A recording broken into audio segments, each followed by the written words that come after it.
Ahanu Aktada Darkar Tade Axn Sadokpam Taram Nokchari. Ngasi Sidi 5-minute overthinking meditation.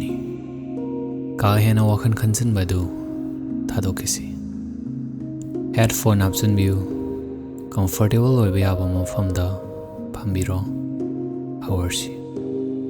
Tapna Meditation Biro. Natuandagi Shore Sangna at the Tapna Jinction View. Hondo Piru Adongia Dagi Tapna. Ongtanga Togsi Sore Sang Jinction View. Sore Sang no Hondo Piru. Amuktanga Togsi at the Wakang na Togsi. Sore Sang na Singsan View. Adom na lady with tension na the Kongsan View. Sore Sang na Hondo Piru.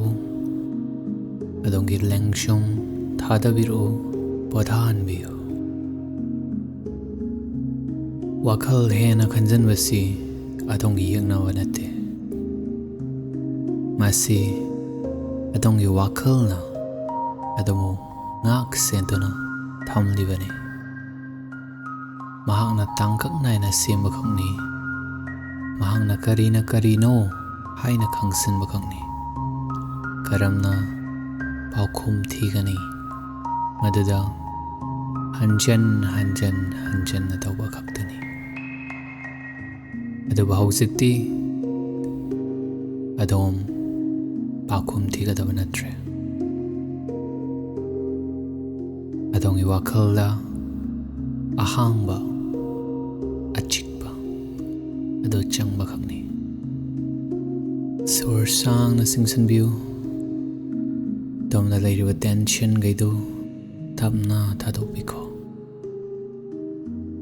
Mangla na matauksi adong ihwazik wakal kaya asi miyam yamna chinba mi kaine na kanbiyo. Khara amadi yamna hauna ngangli. Khara amadi chirol tauri. Khara amadi koi chatli koi lengi. Dubna hakti makoi yeng bakhakni. Kanamata tan thokide kanamata da tumin na yuna haikide. Dongi wakal do adongi thongna wado hangdoktuna kanana karamna kanana kayam kanana kamdauna madu yeng bakhaktuni. Sore Sang na Singsan View. Sore Sang na Hondo Biko Chalan Biko. Masi haimin asi aina khalliba aigi wakal pumba maduna ai oyandi.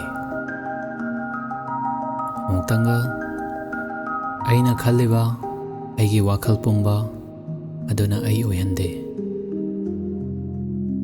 Amuktanga aina khalliba aigi wakal pumba maduna ai oyande.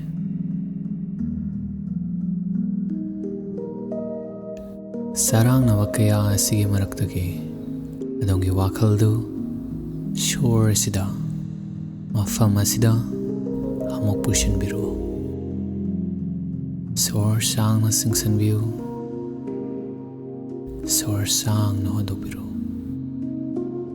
Kangsan View.